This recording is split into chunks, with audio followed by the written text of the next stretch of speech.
Good afternoon students, आप सभी का स्वागत है साइंस की क्लास में। जैसा कि आपको सभी को पता है कि हम जो ये क्लासेज ले रहे हैं उन क्लासेज में हम ये कोशिश कर रहे हैं कि जो सिलेबस हम यहाँ डिस्कस करेंगे उसका जो कॉन्सेप्ट निकल के सामने आएगा वो कॉन्सेप्ट आप सभी को अच्छे से समझ आ सके। तो यहाँ भी हम लोग कोशिश कर रहे हैं कि जो रिटन वर्क यहाँ बोर्ड पे है उसको आप तक नोट्स की फॉर्म में जो कि पीडीएफ आप सभी को मिलेगी वो आपको हम टाइम पे प्रोवाइड करवा सकें। तो मैं भी कोशिश करूंगा कि हमने चैप्टर 1 का थोड़ा सा पार्ट लिया है जो बेसिक पार्ट है केमिस्ट्री का, ठीक उसी तरह से हम चैप्टर नंबर 2 का भी बेसिक पार्ट ही ले रहे हैं। लेकिन जो पार्ट हम डिस्कस करेंगे आप मान के चलें उनके नोट्स आपको पीडीएफ फॉर्म में डेफिनेटली मिलेंगे और मैं जल्दी ही आपको 1 और 2 के नोट्स प्रोवाइड करवा दूंगा। चलिए बात करते हैं आगे की। तो कल हम बात कर रहे थे चैप्टर नंबर 2 की। 1 को हमने फिनिश कर ही लिया था, 2 में हमने एंट्री ले ली थी। उसमें हमने बात की थी एलिमेंट की, उसका क्लासिफिकेशन भी हमने वहां किया था। यानी कल हम बात कर रहे थे तत्व की, यानी तत्व एवं इसका वर्गीकरण, तत्व एवं इसका वर्गीकरण। देखिएगा एक बार फिर से लेते हैं अपन इस टॉपिक को। देखिए तत्व का मतलब है ऐसी संरचना जिसमें एक ही प्रकार के परमाणु पाए जाएं। यानी किसी संरचना में अगर एक ही तरह के परमाणु हैं तो उस संरचना को अपन नाम देंगे तत्व का। हमने कल वर्गीकरण भी किया था कि एक जो तत्व है वो कितने समूहों में वर्गीकरण किया जा सकता है उनके भौतिक और रासायनिक गुणों के आधार पर। ये जो वर्गीकरण अपन कर रहे हैं ये तत्वों के भौतिक और रासायनिक गुणों पर आधारित हैं। तो ये भी आप ध्यान दीजिएगा। नंबर 1 पर आते हैं धातु, नंबर 2 पर आती है धातु और तीसरी जो श्रेणी है उसको हम कहते हैं उपधातु। देखिएगा तो हम अगर बात करें वर्गीकरण की तो तत्वों के वर्गीकरण में 3 प्रमुख श्रेणियां आती हैं, धातु, अधातु और उपधातु। आज हम इन्हीं के बारे में विस्तृत चर्चा करने वाले हैं। सबसे पहले हम शुरू करते हैं धातु को। एज यूजुअल हमेशा की तरह सबसे पहले बात करेंगे हम परिभाषा की। धातु कहते किसे? देखिएगा धातु ऐसे तत्व होते हैं जिनमें इलेक्ट्रॉन त्याग कर धनायन बनाने की प्रवृत्ति होती है। सुनिएगा ध्यान से, धातु ऐसे तत्व हैं जिनमें इलेक्ट्रॉनों का त्याग कर धनायन बनाने की प्रवृत्ति होती है। यानी कि धनायन बनाएंगे। हम पहले धातु को पूरा करेंगे फिर अपन आगे वाला जो टॉपिक हमारा अधातु है उस पर फोकस कर लेंगे। तो जो धनायन बनाएंगे वो तत्व जो है धातु कहलाते हैं। एग्जांपल हम लेंगे, यहाँ पे मान लीजिए आपके पास Na है और जैसा कि आप लोग जानते हैं Na जो है वो सोडियम है। आपको कुछ तत्वों के प्रतीक भी यहाँ बताऊंगा। Na है सोडियम, Na को अपन कहते हैं सोडियम। तो Na क्या करेगा? Na जो है Na+ बनाएगा और साथ में एक इलेक्ट्रॉन का यहाँ निष्कासन होगा। Na+ बनाएगा और साथ में यहाँ पे एक इलेक्ट्रॉन का निष्कासन होगा। तो ये निष्कासन हुआ जो इलेक्ट्रॉन है, जितने इलेक्ट्रॉन निष्कासित होंगे उतना ही तत्व पर धनायन आएगा, धनावेश आएगा। तो देखिए एक इलेक्ट्रॉन का निष्कासन हुआ, इसका मतलब यहाँ पे एक धनायन Na पर +1 चार्ज आ गया है। इसी तरह एक और एग्जाम्पल अगर आप ले, मान लीजिए हमने अगला एग्जाम्पल लिया है Mg, जिसको कि अपन मैग्नीशियम कहते हैं। तो देखिए मैग्नीशियम क्या करेगा? ये 2 इलेक्ट्रॉन का त्याग करेगा। अब ये इलेक्ट्रॉन कैसे त्यागे जाएंगे मैं इसकी भी आपको ट्रिक बताऊंगा, डोंट वरी। आप क्लास के साथ बने रहें, आपको हर एक चीज का कॉन्सेप्ट यहाँ पे बताया जाएगा कि आप यहाँ सोच रहे हो Na+ कैसे आ गया, प्लस ही क्यों आया, माइनस क्यों नहीं आया, 1 ही क्यों आया, 2 क्यों नहीं आया। तो इन सभी की हम डिस्कशन डिटेल में करेंगे, don't worry, stay here. Mg की बात करते हैं, Mg रिलीज करेगा यहाँ से 2 इलेक्ट्रॉन और ये बनाएगा Mg+2। तो देखिए हम बात कर रहे हैं कि कैसे जो है वो Na+ बना, कैसे Mg+2 बना, हम इस पे डिटेल में बात करेंगे। फिलहाल आप ये देखें कि धनायन कब बनेगा? धनायन तब बनेगा जब इलेक्ट्रॉनों का निष्कासन किया जाएगा। जितने इलेक्ट्रॉनों का निष्कासन होगा उतना ही धनावेश उस तत्व पर आएगा। एक इलेक्ट्रॉन का निष्कासन हुआ इसलिए Na+ बना, यहाँ से 2 इलेक्ट्रॉनों का निष्कासन हुआ है इसलिए Mg+2 बना है। अब इसके पहले कि हम आगे बढ़े मैं कुछ तत्व और उनके जो प्रतीक हैं वो आपको बताना चाहूंगा। देखिएगा, हालांकि इनकी डिटेल में हम जानकारी चैप्टर नंबर 3 में रहेगी, फिर भी मैं कुछ तत्व आपको बता देता हूं। देखिएगा जो हमारे यहाँ काम आएंगे। देखिएगा Na प्रतीक है सोडियम का। चलिए हम स्टार्ट से करते हैं। स्टार्ट नंबर 1 से लेते हैं। सोडियम तो नंबर 11 पे, हम तो 1 से करते हैं स्टार्ट। देखिएगा नंबर 1 पे आता है आपका हाइड्रोजन। देखिए 1 है इसका परमाणु क्रमांक। नंबर 2 पे आपका आता है हीलियम। देखिए चैप्टर नंबर 2 के जो टॉपिक्स हैं वो चैप्टर नंबर 3 से भी रिलेट करते हुए हैं, इसलिए चैप्टर नंबर 2 को पढ़ना जरूरी है। 2 पे आपका हो गया हीलियम। नंबर 3 पे आपका आता है लिथियम। थर्ड वन आपका है लिथियम। बिल्डिंग कौन सी? थर्ड वन है लिथियम। नेक्स्ट नंबर 4 पे आता है आपका बेरिलियम। 4 पे आता है बेरिलियम।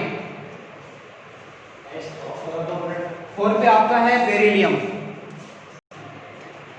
नेक्स्ट एटॉमिक नंबर 4 पे आपका है बेरिलियम। ठीक है ध्यान से। नंबर 5 बी, ये आपका है boron. Next number 6 carbon.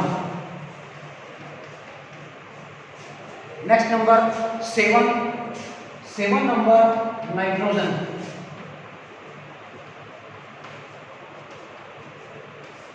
Number 8 oxygen.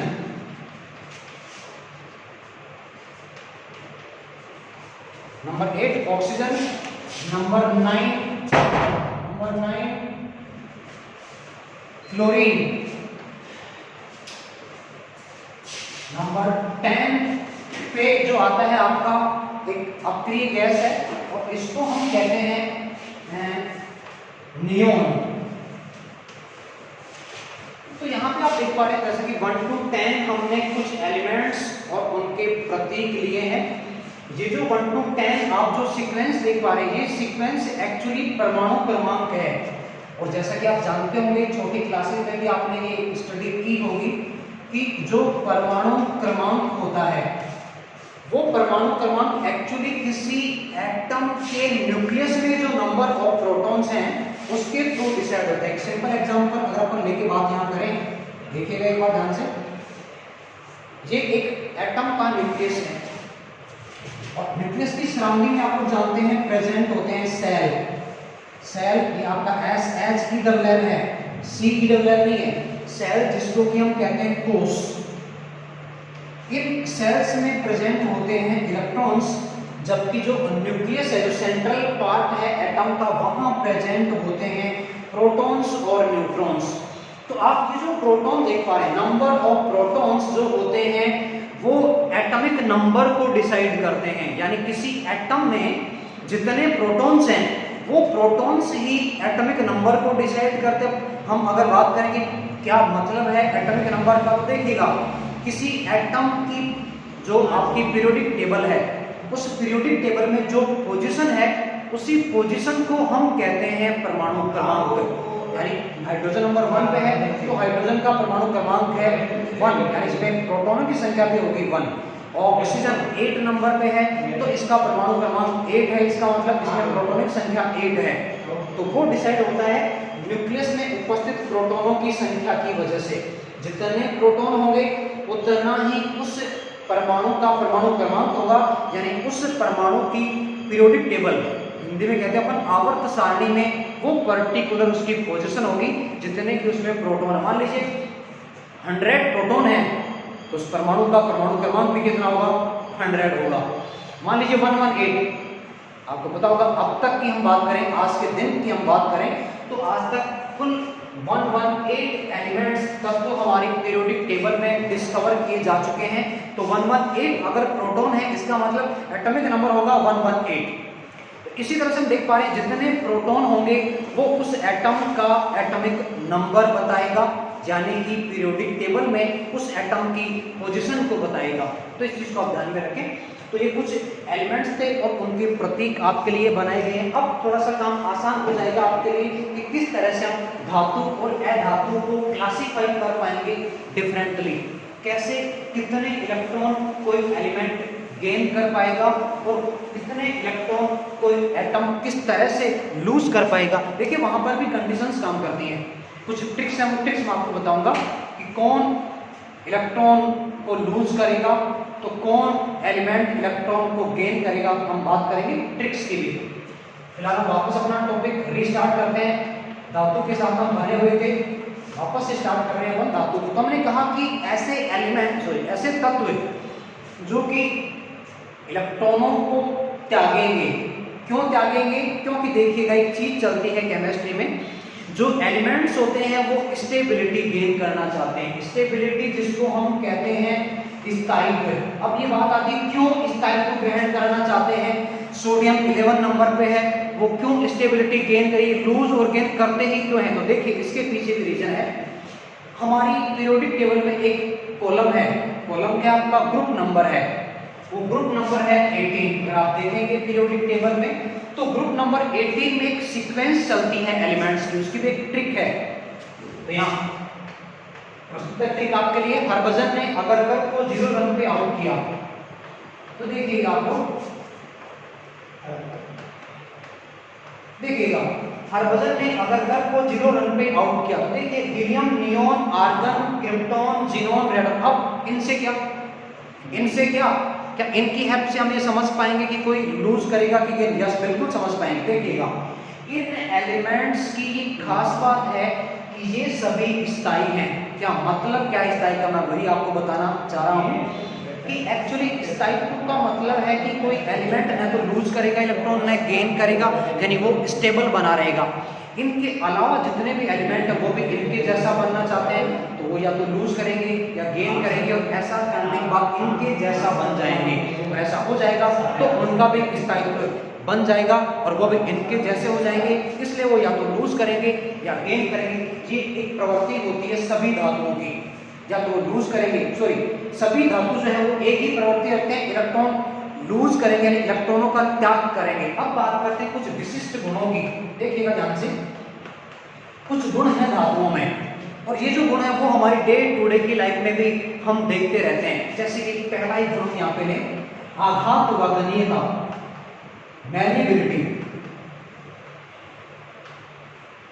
देखिएगा बहुत सारे धातु तत्व इस तरह के होते हैं जिनको हम पीट कर, आप जानते हैं आयरन स्मिथ को, लोहार जो होता है वो धातुओं को पीट कर उनको फ्लैट बना देता है, चपटा बना देता है और फ्लैट बनाने के बाद उनसे फिर अदर आइटम्स बनाए जाते हैं, अदर बॉक्स वगैरह बनाए जाते हैं।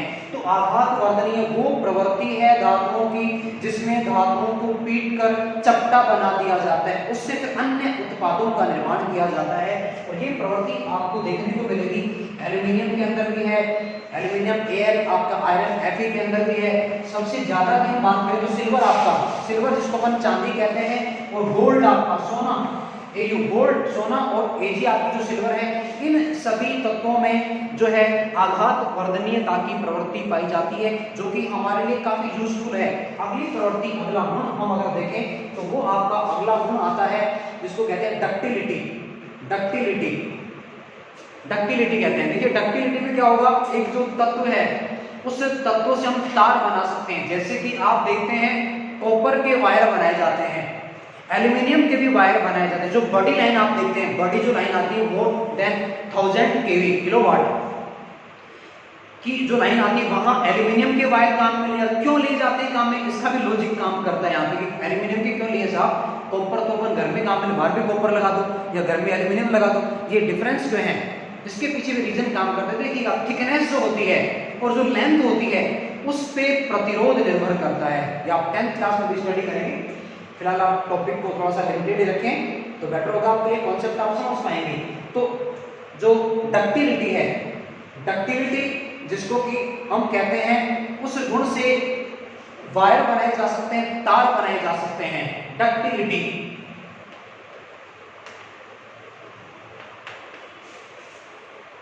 यानी ऐसा गुण जिससे धातु तत्वों को वायर में या तारों में परिवर्तित किया जा सके। एग्जाम्पल की बात करें, सबसे ज्यादा डक्टिलिटी का गुण आपका है कॉपर के अंदर और एल्यूमिनियम के अंदर, हालांकि सिल्वर के भी वायर बनाए जाते हैं, यानी उसको अपन कह सकते हैं तार बनने का गुण। तो आज हमने डिस्कस किया कि किस तरह से जो तत्व हैं उनको भौतिक और रासायनिक गुणों के आधार पर कितनी श्रेणियों में बांटा गया। श्रेणियां आपके सामने भी थी, धातु, अधातु और उपधातु।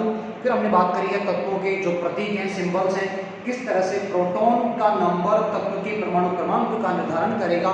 उसके बाद हम कुछ तत्वों के गुणों का यहाँ डिस्कशन कर रहे थे। नेक्स्ट वीडियो में हम धातु तत्वों के समस्त गुणों को डिस्कस करने के बाद अधातु और उपधातु को कंप्लीट करते हुए चैप्टर नंबर 2 को फिनिश करके चैप्टर नंबर 3 हम स्टार्ट करेंगे। क्यों, चैप्टर नंबर 2 से आपको एग्जाम में क्वेश्चन नहीं मिलने वाले हैं, लेकिन इसका जो कॉन्सेप्ट है वो कॉन्सेप्ट आपको चैप्टर नंबर 3 जो प्योर केमिस्ट्री का पार्ट है वहां पे आपको बेनिफिट देगा। That's all for today, thank you so much.